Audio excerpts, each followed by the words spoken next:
ቤተሰቦቼ ቡርኬ ዛሬ ማታ ይሄዳል። ይሄ ቪዲዮ የተቀረጸው ጧት ላይ ነው የተቀረጸው ማለት ነው። ገባችሁ? ዛሬ ጧት ነው የተቀረጸው። እንግዲህ ውጭ ሀገር አብዛኛው ስትሄዱ ከሰዓት ነው እንትን የምትሉት ማለት ነውና ቡርኬ ዛሬ ይሄዳል ወደ ሀይሜ ማለት ነው። ሀሰን ግን ዛሬም ቢሆን ግግም እንደገና እንደዚህ እኮ ነው እኔ እንድትለያዩ አልፈለኩም። ካለያያቸው በኋላ ዋጋ ካስከፈልካቸው በኋላ ሀይሜ ትናንት እውነቱን ከወጣች በኋላ የሰው ግፊት የሰው ሂድ ሆይ ሆይታ እንደማያዋጣ ከነገረችው በኋላ አንተ ንጹህ ለማድረግ አንተ ንጹህ ነኝ ለማለት ነው ይሄን ሁሉ የምታደርገው። ማንም አይሰማህም ሀሰን ከእንግዲህ በኋላ ማለት ነው።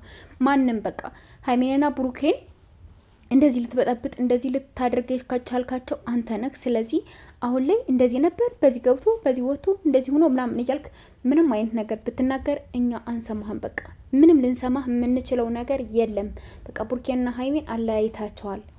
በቃ ብዙ ነገሮችን ሰሞኑን አበላሽተህባቸዋል። እንደዚህ አይደለም መጀመሪያ የነበረባቸው። እግዚአብሔርን እምላችሁ ነው ያደረግከው ነገር ትክክል እንዳልሆነ ይቅርታ ጠይቀህ ምናምን ማምጣት ካለብህ ራሱ እኮ ራስህ ነው ሄደህ ማምጣት የነበረብህ። ቡርኬ ጎበዝ ጀግና ስለሆነ እንጂ ዛሬ ለመሄድ የወሰነው አንተ ራስህ ነበር ሄደህ ማምጣት የነበረብህ።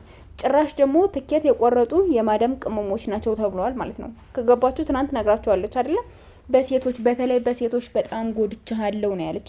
ብዙ ልጆች በውስጥ ሂጂበት አርጊው ሂጂ በቃ ግፊ ፑሽ እያላችሁ ሀይሚን ገደል የምሰዷት ልጆች አሁን ላይ ብቻዋን እያለቀሰች ብቻዋን እንትን እያለች ብቻ ብዙ ነገሮችን እንድታስታውስ የሀይሚ ብዙ ቆስሎች አለባት ብዙ ነገሮችን እንድታስታውስ ትናንት በጣም ነው ያለቀሰችው። የሆነ ከዚህ በፊት ብዙ ነገር ለፕራንክ ለሆነ አስመስሎ ምናምን ታለቅሳለች።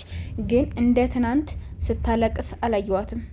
ከምሬንም ነግራችሁ እንደ ትናንት ስታለቅስ አላየዋትም። ሀይሚ ከልቧ ነው ልቧ ተሰብሮ ነው ያለቀሰችው ትናንት ማለት ነው። እግዚአብሔርን ነው የምላችሁና አልቻልኩም። አሁን ራሱ ቪዲዮዋን ብዬ ዝቅ ብዬ እየየው ማለት ነውና ከምር ሀይሚ በጣም ነው የተጎደችው ትናንት። በጣም ነው ያዘነችው። በጣም ከምላችሁ በላይ አዘነች፣ ከፋት፣ በቃ አለቀሰች። እና ቤተሰቦቼ ለቡርኬ እንኳን ደህና መጣህ አበባ እንኳን ደህና መጣህ እያልኩኝ እዚህ ጋር አበባ ይዤለታለሁ ማለት ነው። እንኳን ደህና መጣህ ቡርኬ፣ ስለመጣህ ደስ ብሎናል። እንግዲህ ዛሬ ደግሞ ሂደህ ሀይሜን ይዘሃት ስለምትመጣለን በጣም ደስ ስላለና ትልቅ አበባ መግዛት ስላልቻልኩኝ ከመሸ ዝናብ ከባድ ዝናብ ስለነበረ እችን የመሰለች ፍላወር ለእናንተም ለቅመሞችዬ ማለት ነውና ይጀላችሁ መጥቻለሁ። ቴንኪው እያላችሁ ተቀበሉ። እሺ አታምረም? በጣም ነው የምታምረው። እግዚአብሔርን የሚገርማችሁ ከሆነ አጥር ነው ያገኘዋት ሱቅ ደርሼ ስመጣ ማለት ነውና በጣም ታምራለች። እግዚአብሔርን አበባ በጣም የሆነ ሳያቸው ደስ የሚሉኝ አበባ እንትን ካለ እንትን እላለሁና እንደዚህ በአይስክሪም እቃ አደረግኩና አስቀመጥኳት ማለት ነውና ቪዲዮ ስሰራ እስከምደርቅ ዳይዋን ዳይቱ እያልኩኝ ይጀላችሁ እመጣለሁ ማለት ነው።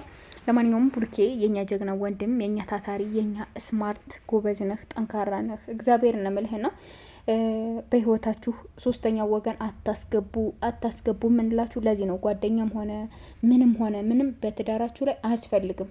እግዚአብሔር ትናንት ቪዲዮ በሰራሁት ቪዲዮ ላይ እኔ የስንት አመት ትዳሬ እንደዚህ እንትን ብያለሁ ምናምን ሲጀመር እግዚአብሔር ነው የምላችሁ። እናንተ ከተስማማችሁ ራሱ ቤተሰብ ባልሽ እኮ እንደዚህ ነው ሚስትህ እኮ እንደዚህ ናት ምናምን ብትባሉ እንኳን አትስሟቸው። ቤተሰብ አይደለም የእናንተን ላይፍ የሚኖረው፣ ቤተሰብ አይደለም የእናንተን ህይወት የሚኖረው። የምትኖሩት እናንተ ናችሁ እንጂ ቤተሰብ አይደለም አይደለ? ስለዚህ እራሳችሁን ነው መሆን ያለባችሁ። እግዚአብሔርና ከባላችሁ ጋር የሆናችሁትን ነገር ችግሩን መፍታት ካለባችሁ እራሳችሁ ፍቱ። በቃ እግዚአብሔርን ነው የምላችሁ። ብትናገሩ ከከፋችሁ ለእናታችሁ ወይም ለአባታችሁ ተናገሩ። ከዛ ውጭ ለማንም አትናገሩ። እግዚአብሔርን ተወያዩበት። በቃ ለሰው ከመናገር ይልቅ እግዚአብሔር ለሰው ከመናገር ይልቅ ችግሩን በምን አይነት ኬዝ እንፍታው፣ ምንድነው ችግሩ፣ እንዴት እንሆን፣ ምንድነው ያጠፋሁት ነገር ምናምን በቃ ይቅርታ ተባባሉ። እናንተ አደባባይ ላይ እነ ቡርኬም አታውጡ። በቃ ሰው ሆኖ የማይጣላ የለም፣ ሰው ሆኖ የማይጋጭ የለም።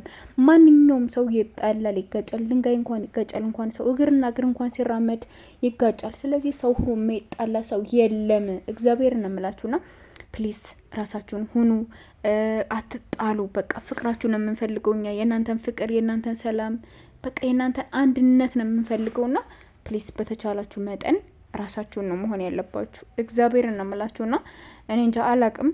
በቃ ሀይሚ መታ ቤቷ ገብታ ምናምን በቃ ይሄን ነገር ነው ማየት የናፈቀኝ አሁን ማለት ነውና ፕሊስ በቃ ከቡርኬና ከሀይሚ ህይወት እየገባችሁ አንዴ እዩ ስንላት አንዴ ሀሰን አንዴ በቃ ስንቱን ወርውረን እንጣለው። ስንት ጅልን ሰብስብ። እግዚአብሔርን በሰው ትዳር እየገባችሁ